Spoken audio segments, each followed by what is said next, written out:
Muy buenas, cinéfilos y seriéfilos, ¿qué tal? ¿Cómo estáis? Bueno, y vengo a traeros una crítica que tenía muchas ganas de hacer.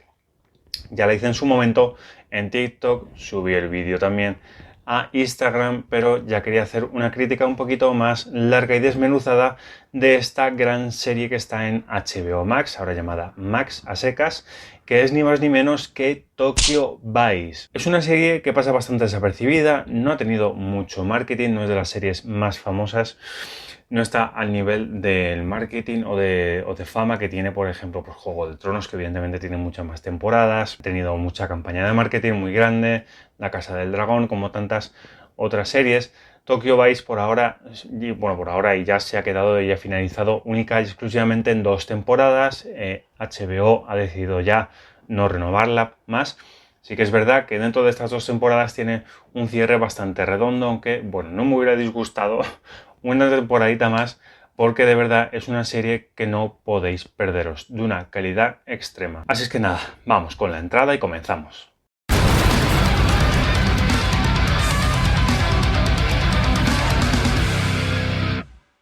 Tokyo Vice, bueno, es una producción estadounidense, bueno, se dice solo estadounidense, pero yo creo que es una colaboración estadounidense y japonesa, porque es una serie que básicamente se narra en Japón. La mayor parte del reparto y del equipo de producción, de dirección y de guionistas son japoneses, y yo creo que es una colaboración, ¿no? Sobre todo por cómo está narrada la serie, por muchos elementos que tiene, muchas veces hablan incluso en japonés, entre los propios personajes, hasta los personajes estadounidenses, ¿no? Entonces, bueno, entre otros directores están, lo diré, Alan Paul, lo estoy leyendo, Michael Mann, por cierto, el gran director Michael Mann dirigió el episodio piloto, y luego pues hay nombres japoneses que no voy a pronunciar porque si no me tiro aquí todo el día. Entre el reparto principal se encuentra Hansel Elgort, que hace de nuestro protagonista, el periodista Jake Adelstein, que le recordaréis entre otras producciones por Baby Driver y por la versión moderna que hizo Steven Spielberg de West Side Story. Por otro lado tenemos a Rachel Keller, que el único papel por el que le recuerdo es en la segunda temporada de Fargo, no es una actriz muy conocida. Por otro lado tenemos a uno de los grandes actores asiáticos que ha hecho muchísimo en Hollywood y ha trabajado muchísimo con Christopher Nolan, que es Ken Watanabe, que hace del detective Hiroto Katagiri. Muchos los tengo que leer, ya os digo, porque son nombres muy raros japoneses. Por otro lado tenemos al joven actor japonés Sho Kasamatsu, ¿vale? Y también así entre los más destacados y más protagónicos. Y por último tenemos a Rinko Kikuchi, que hace de Emi Maruyama, ¿vale? Entonces, vamos a situarnos. Hansel Elgort, Jake Adelstein, es nuestro protagonista, que es un periodista que trabaja en el gran periódico Meicho, que es como por así decirlo el Washington Post o el Times, ¿no? Que es estos grandes periódicos estadounidenses, pues allí en Japón el Meicho. Por otro lado tenemos el personaje de Rachel Keller, que se llama Samantha Porter, que trabaja, allí en Japón trabaja como una escort. Una escort allí son como damas de compañía, no llegan a ser prostitutas como tal, son como unas damas de compañía de lujo que trabajan en discotecas o pubs de alto standing, ¿no? Donde van miembros de la yakuza, van políticos, ¿no? Y quieren únicamente una compañía femenina que les alabe, que les sirva, que estén para ellos, ¿no? Pero sin sexo. Muchas veces no se concibe el sexo. No sé si en alguna escena decían que si pagaban de más, pero no tienen sexo. Por otro lado tenemos el personaje de Hiroto Katagiri, por el actor Ken Watanabe, que es un detective de la policía. El personaje de Sho Kasamatsu es un joven que que es un miembro de una de las familias más grandes de la yakuza, ¿vale?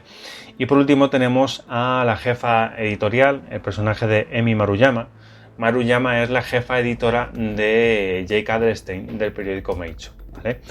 Entonces, ¿de qué va la serie? Estamos a finales de los años 90 y Jake Adelstein consigue acceder, por un gran examen y demás, consigue acceder y trabajar en el periódico El Meicho. Cuando empieza a investigar, cuando ve el panorama que hay de cómo la prensa está muy manipulada, tanto por sus superiores como por los políticos, evidentemente por el gobierno, está grandemente manipulada. Él igualmente, Jake Adelstein, como tiene esta ven ahí esta moral de periodística, de querer sacar a la luz lo que son noticias reales y querer sacar la verdad a la luz, empieza a investigar con una serie de asesinatos que se terminan relacionando con la yakuza japonesa. Entonces, aquí ya empieza el punto de inflexión. ¿Qué pasa? Que todos nuestros protagonistas, se podría decir que muchas veces el centro neurálgico de las tramas, de las películas, de las series, es una trama en sí que tiene que ver con el protagonista principal o con los protagonistas. Así que es verdad que aquí tenemos varios protagonistas, como ya he leído, pero diría que aquí el núcleo central de la serie es la yakuza.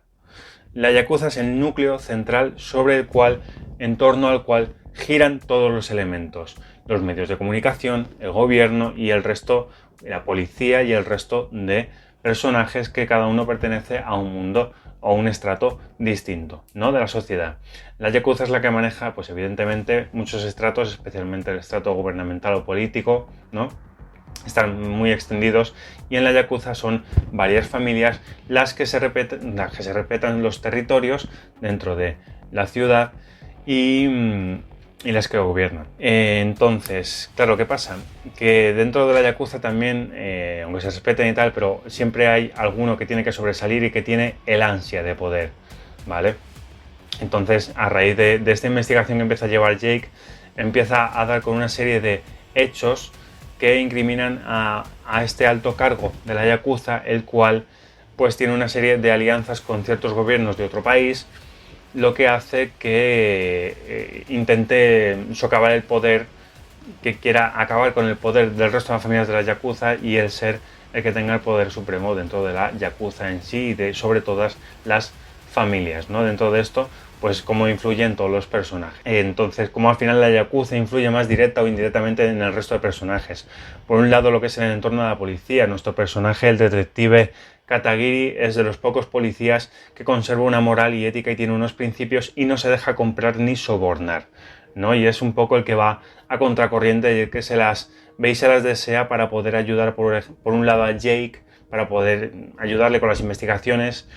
Por otro lado, a Jake también le amenazan a su familia, a Jake también le amenazan a la familia de él, que esto quiere decir que no es tampoco ningún spoiler, que esto es típico de toda trama de mafias, ¿no? De cómo Samantha quiere prosperar en la vida y quiere abrir su propio club de escorts, y también cómo tiene o no que deshacerse o depender o no de la yakuza, que son al final los cuales quieren sacar tajada muchas veces de los negocios. Por otro lado, también tenemos la personaje de la editora de Maruyama, la cual representa, junto al personaje de Samantha, Maruyama, sobre todo ella, que es japonesa, representa un poco el personaje de la figura femenina que está, porque claro, en Japón es una sociedad muy patriarcal y bastante machista, aunque en muchas cosas se hayan desarrollado, pero en otras cosas siguen teniendo un estilo de vida bastante arcaico, con muchos ideales, y son una sociedad muy machista, ¿no? Y por ejemplo, están en una fiesta los periodistas y ella, al ser la única mujer, es la que sirve a todos los hombres en el bar, ¿no? Cosas muy así, de cómo al final se les ve y se les desea por su condición de mujer en el propio periódico para poder ascender o para que incluso le hagan caso, aunque tenga un puesto igualmente de responsabilidad, ¿no? También vemos como ella en su trabajo, ella lo da todo en su trabajo, se da mucho en su trabajo, pero por otro lado tiene en su parte privada y personal, tiene que lidiar con un hermano depresivo y con problemas realmente graves psiquiátricos, y el cual el hermano le absorbe la vida y le eclipsa, ¿no? Hasta tal punto de que no puede tener relaciones, no puede tener ningún novio ella, ¿no? Entonces esto es muy bueno. También vemos cómo cada uno de los personajes son humanizados y cada uno tiene sus fallas, ¿no? Al final Jake también pues está un poco olvidado de su familia en Estados Unidos, su hermana también es depresiva, en fin. Entonces, bueno, por otro lado, el personaje de So Kasamatsu, ¿vale? Que es que no me acuerdo del nombre, es que no me ponen aquí el nombre del personaje. Es el personaje que más me gusta. Es un personaje que tiene un dilema moral, tiene una doble moral, tiene un dilema moral él también. Y es un personaje, claro, por un lado porque la yakuza es como una secta, al final te absorben y te apartas de la familia se aparta de ti, tienes que darlo todo por y para la yakuza, ¿no? También cuestión de una lealtad y un honor, que son cosas también que en la cultura japonesa se llevan muy a rajatabla, ¿no? Son muy conservadores en sus muchas tradiciones, en muchos principios. muchos principios éticos muy tradicionales y en cuanto a lo que es la lealtad y el honor, lo tienen súper en cuenta, sobre todo en la Yakuza. Entonces es un tío que es muy buen tío en el fondo, es un tipo duro, intenta ir de duro, pero es un tío que observa y que aprende de los errores y aprende de sus superiores y observa y al final se termina haciendo a base de ser precavido, de ser prudente, de saber cuándo hay que callar, de saber cómo actuar y de saber utilizar la cabeza en muchas veces, de utilizar el raciocinio, termina bien parado, aunque la verdad que las pasa canutas en toda la serie, ¿no? Sobre todo por un intento que tiene ahí. Y la verdad que es un personaje que me gusta mucho, tiene esa dualidad, pero en todo momento tiene claro lo que quiere hacer, pero por otro lado quiere volver con su familia, porque su familia también le ha repudiado, ¿no? Pero al final es un tío que la vida, demuestra también que si haces las cosas de la mejor manera, la más correcta y tomando el camino correcto dentro de que estés en un mal lugar, al final la vida o el destino te lo devuelve, ¿no? Ya os digo, está muy interesante en general, no os voy a contar mucho más, porque si no ya llegaríamos a spoilers y en fin, es una serie impecable, sobre todo en cuanto a la fotografía está genial, los juegos de cuando te muestran las calles de la ciudad de Tokio, las calles estrechas con muchas luces, como la ciudad atenuada pero muy iluminada con unas luces muy intensas, ¿no? Las luces de neón también. Luego cuando la fotografía es más sobria, dentro de las oficinas de la Yakuza, todo con marrones muy de madera muy oscuros, siempre todos muy trajeados, no sé. La verdad que me ha gustado mucho y me ha fascinado, ya os digo. Una serie súper mega recomendable, no os la podéis perder. Y nada, hasta aquí mi breve crítica de esta serie, ya os digo, tenía muchas ganas, ya sabéis, dadle a like, suscribiros, difundid el vídeo y sobre todo difundid la cultura. Hasta la próxima.